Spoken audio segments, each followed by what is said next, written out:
Thanks, Clive. Nicely read. And everyone else too. Thank you for your contributions in the service. So we're back in the Beatitudes, but it seems like we keep getting lots of breaks, don't we? We'll try and get a run going now and try and get concluded. We're in our 7th message, if I've counted correctly. Let me ask you this question. When you think of purity, something really pure, what do you think of? God. Good one. Yes. Water. Yeah. Who do you think of? Jenny. That's lovely, isn't it? I was thinking of babies. You know, when we think of a baby, we think of something so pure. Unpolluted, aren't they? Because they've just come into the world and they haven't had any opportunity to be polluted by all the things that we spend a lifetime, having affected us. The most purest things we can think of. In fact, Jesus said of them, "Let the little children come to me and don't hinder them, for the kingdom of heaven belongs to such as these." And so he said Jesus is tying in something of what children are with belonging to heaven. Now look, I could preach 5 sermons on that verse. It's a very complex verse.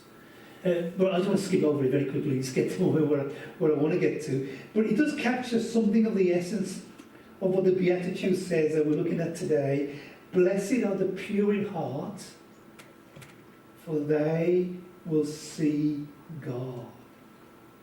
Blessed are the pure in heart, for they will see God. It sounds like the only person who's going to see God in Dernancourt United is, Kathy, who did you say? Jenny Charlesworth. Where's Jenny? Where's Jenny? Jenny, hi Jenny, you're the only one who's going to get to heaven. By the sound of it, because I want you to hear what Jesus is saying. Think about Jesus.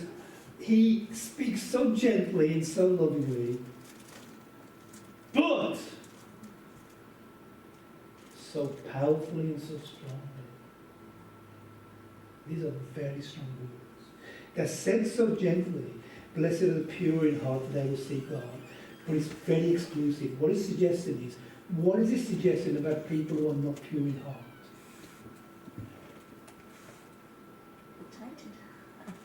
And just to follow the verse, if the pure are the ones who see God, what are those who are not pure in heart?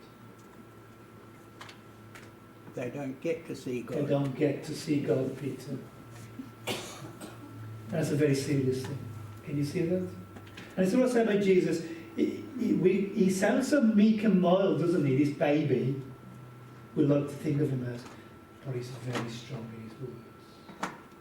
And this is a very strong text. And you see, blessed are the pure in heart, for they, and here's the point, they alone will see God. And so, straight away, I don't know about you, but when I hear that, oh, this is challenging, isn't it? This is really challenging about the state of my own heart. But hey, don't lose heart, because with Jesus' words, like when he spoke to the cripple, very strong words. Get up and walk. I mean, that's not very meek or mild, is it? This guy can't walk. And what does Jesus say? Get up and walk. And so I think here's what we understand about Jesus' word. That with his word or expectation comes the power to obey. And so this call to purity comes with the power of God. So here's my heading, the call to inward purity. Here's the word in Greek, patharos, okay? This is what it means. It's got a range of meaning, okay? First of all, it's about being free of anything that makes us impure. It's about being ceremonially clean. I don't know if you call it like that. But the only way that anything could be offered to God in worship, it had to be ceremonially cleansed in order for it to be acceptable to God. Even the people who came to him had to be ceremonially clean. And thirdly, it talks about moral guilt, free from moral guilt or impurity. So it's a broad term. What is Jesus asking? I think he's asking lots of things. I want to deal with them very quickly for you. Moral, well, let me just deal with Moral failure. It's hard to judge what moral failure is today because our media has portrayed morality as something that's almost non-existent, hasn't it? So you get a girlfriend and you move in with them. And it seems normal, doesn't it? It's because it seems normal, Kathy, because that's how it's portrayed in our media.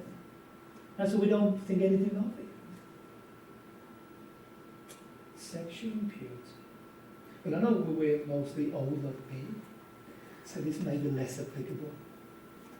We'll come back to that in a second, Pete. But let me just tell them, this is a horrible thing to mention in church. The porn industry. Do you know the average age of person who gets exposed to porn is 13? 13. It's a silent pandemic because you may not be aware of it. It's actually resulting in damage to relationship. People who watch that find themselves increasingly looking for more and more perverse versions of it because it doesn't satisfy long enough. Resulting in people not being able to have a normal marital relationship because they can't attain that level of high in a normal relationship because they can only find it in cyberspace. And here's the thing, parents particularly are always mindful as a parent, is how much do we allow our kids to be on the internet unsupervised? That is a dangerous thing to do. Do you know when I'm doing my sermons, I have to Google lots of pictures. I've got pictures come up in a minute. He'll show it in a second. I then just innocently Google something safe and I'll get pictures that are just not good to look at. So can I challenge you here? Wives, make sure you know what your husband does on the internet. I know it's like it's funny, but I'm being honest. I'm being candid with you. Please, wives, be aware what your husbands may be watching on the internet, and vice versa. Parents, with your kids. And you know, porn is not a new thing. I know the internet has made it very accessible, hasn't it? But I was around Pompeii some years back. Anyone been to Pompeii? Yeah? Do you know, I was shocked. It looks horrible what happened there. I was shocked that there were brothels. But there were images above those that will be classified as real hardcore stuff. And so this dates back years. Paul had issues with it in Corinth.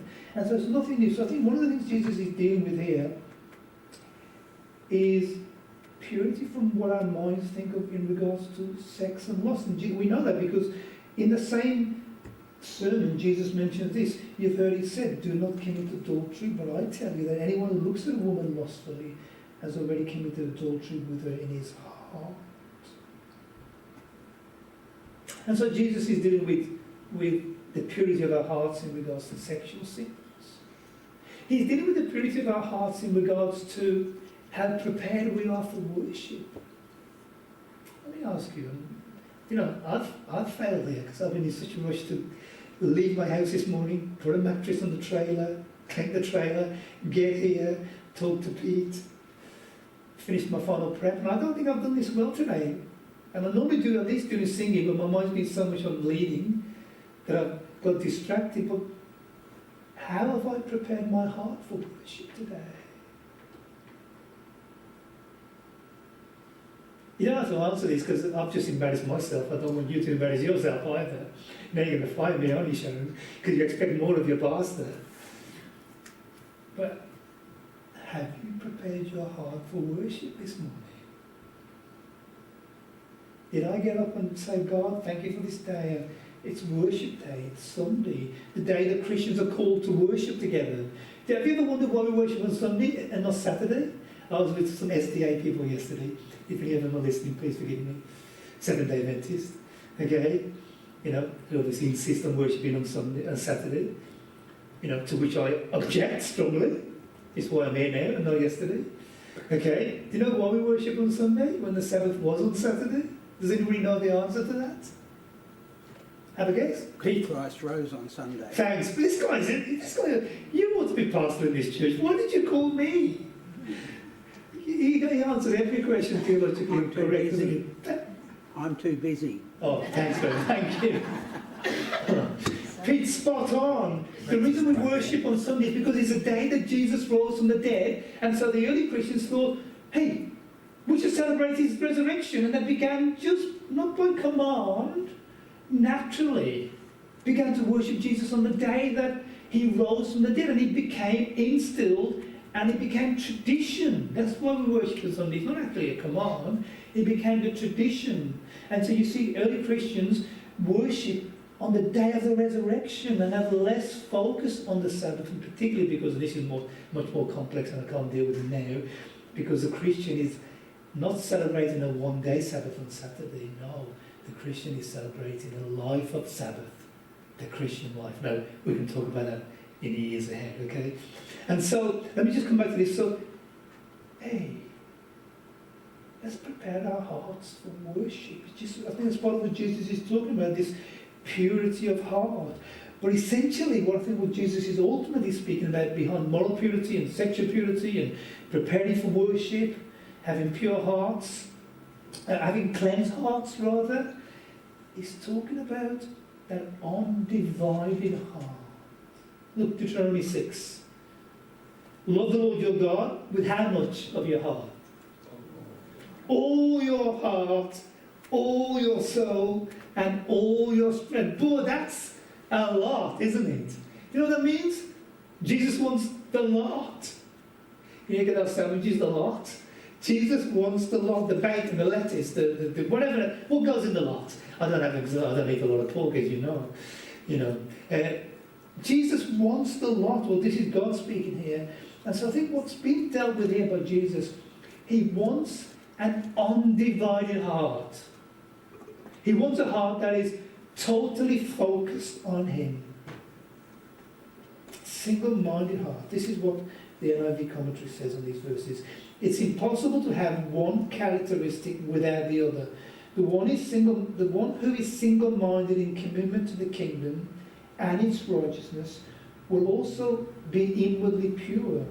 Inward sham, deceit, and moral filth cannot coexist with sincere devotion to Christ.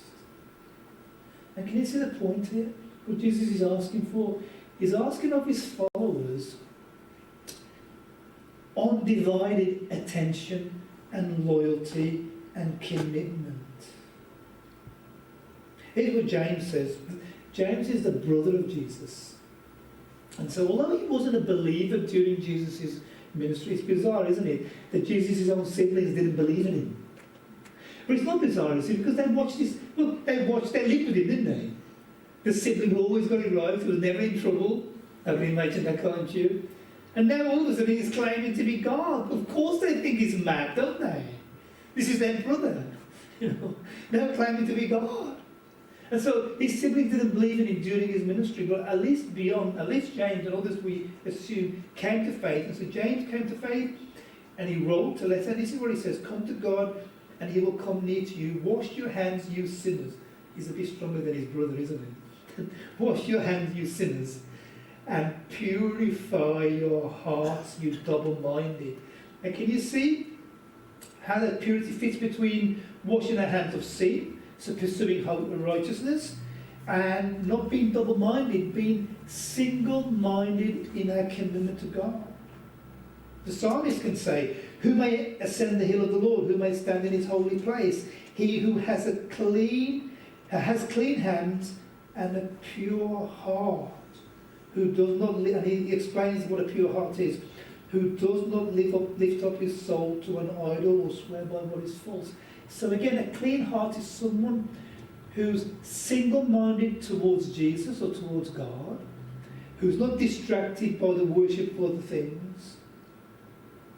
And the psalmist sees that he is the only one who can truly worship God.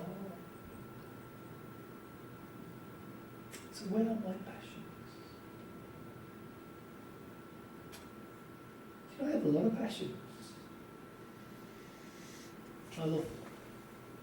I love just looking at a beautiful countryside.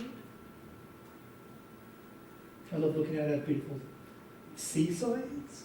And correct me if I had a lady go both, don't you? Yeah, it's not within half an hour from me anymore, is it? You know, the beach is an hour away, I think. But plenty of countryside and snakes. Not that I desire them particularly. What are we passionate about? Let me ask you. You can shout out. What are you passionate about?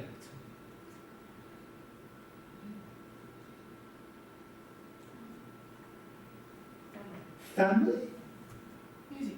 Music? Where's the music? Helping Jill. people. Of course. Jill. Yeah, music. Helping people. Helping people. That's a nice one. Any more? Expression through art. Expression through art. I love that. Yeah. And there's loads more, aren't there? And here's the thing, they're good, aren't they? I don't think Jesus is saying, get rid of all your passions. I don't think he's saying that. Rather, he's restructuring passions, isn't he? I think that's when Jesus is calling, when he says, love the Lord your God with all your heart, with all your soul, with all your mind, I don't think he's saying there's no more space left for you to love anybody. I mean, you can still love Jeff, Kathy, you know, if you want to. If you can. You know, you're still sitting next to him. You know, I don't think Jesus is saying that everything else has to go. Can you see what he's doing instead? This purity of heart means our passions are reprioritized. And I think he wants us to, you know, sometimes, you know, is it at the airport or the train station when the good old-fashioned signs, when they, you know, all the time, and then all of a sudden they all spin? Did we have those in Australia? Yeah, we still have them in England. And it all spin, and everything gets reprioritised, doesn't it?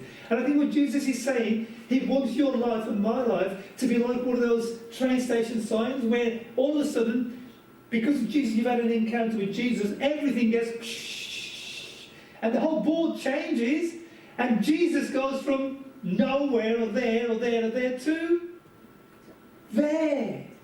And I think that's what purity of heart and soul and mind is. It is shunning morality, bad morality. It is shunning sexual impurity. It is getting our hearts ready for worship. It is regarding spiritual things as spiritual. Look, let me say one thing. We know, don't we, that this is not a church. I'm not going to get shot here, am I? We know this is not a church, don't we? Yep. You know that? I know Pete knows it. We know what is the church? It's us, isn't it? We're the church. And so there's nothing sanctified about this building.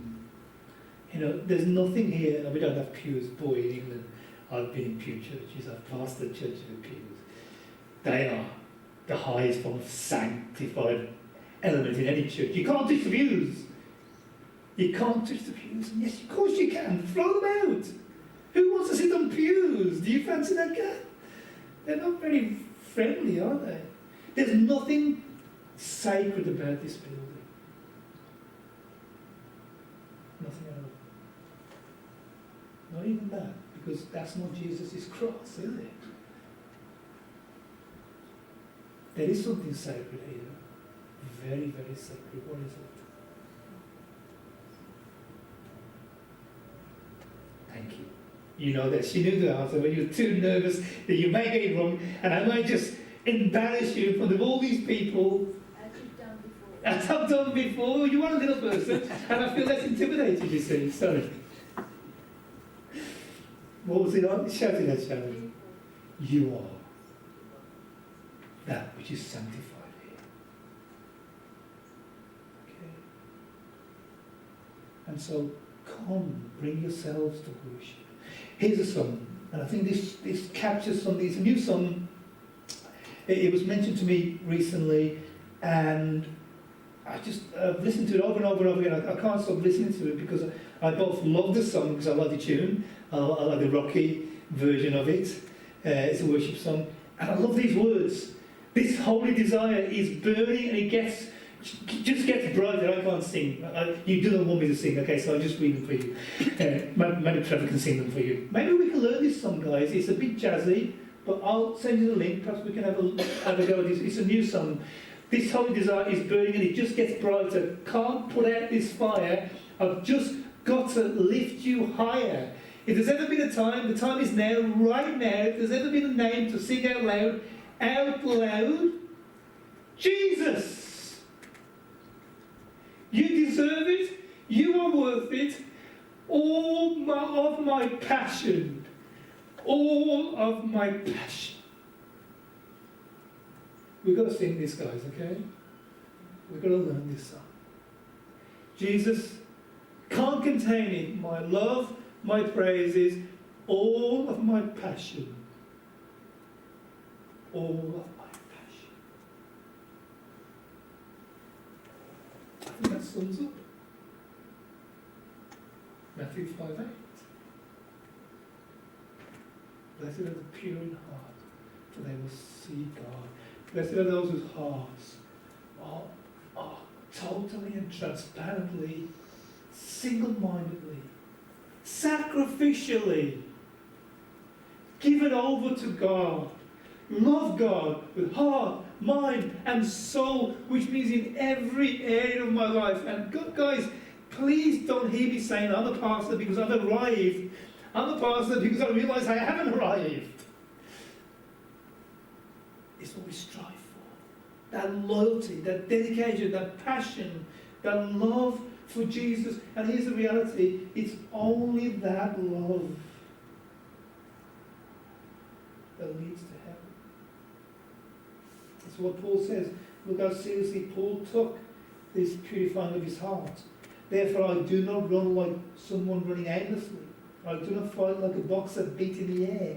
Now, no, in order to be holy before God, to have this purity of heart, no, I strike a blow to my body and make him my slave, so that after I have preached to others, I myself may not be disqualified for the prize. This is what Paul is saying.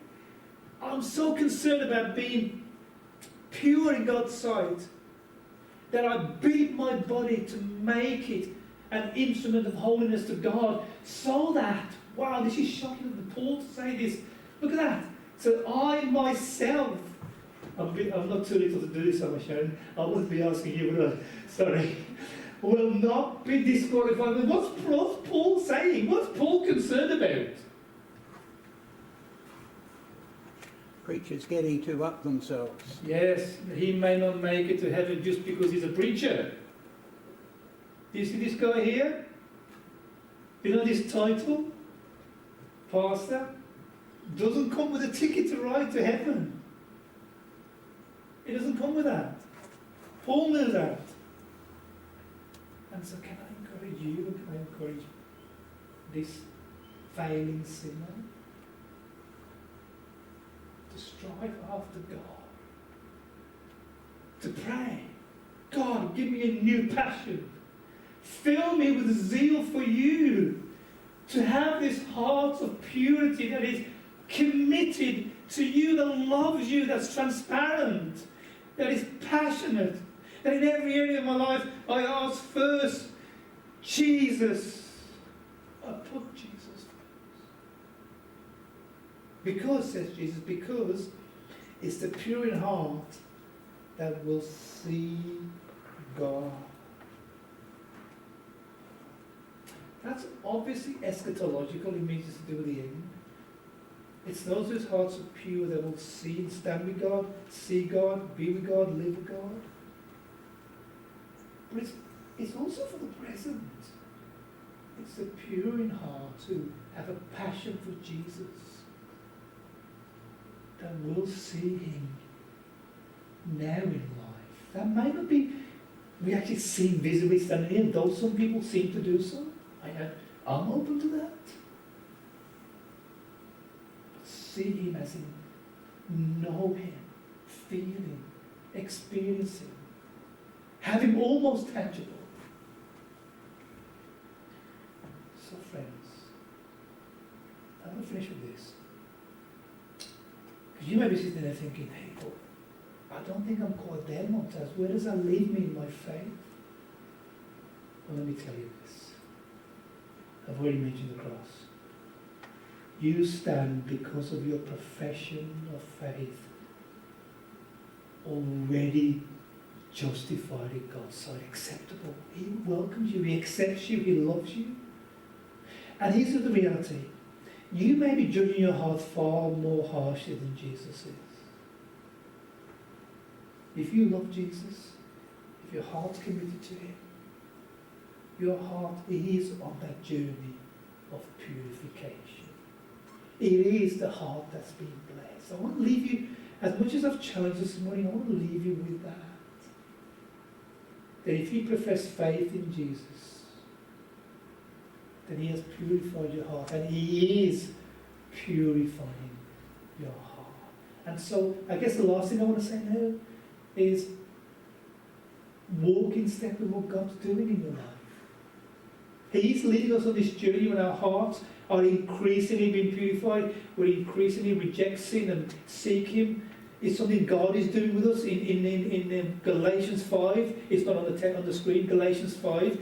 Paul says, keep in step with the Spirit. In other words, this is what God's doing in you and me. It's coming out of us. I'm not forcing you to be Christ-like. It's coming out of you.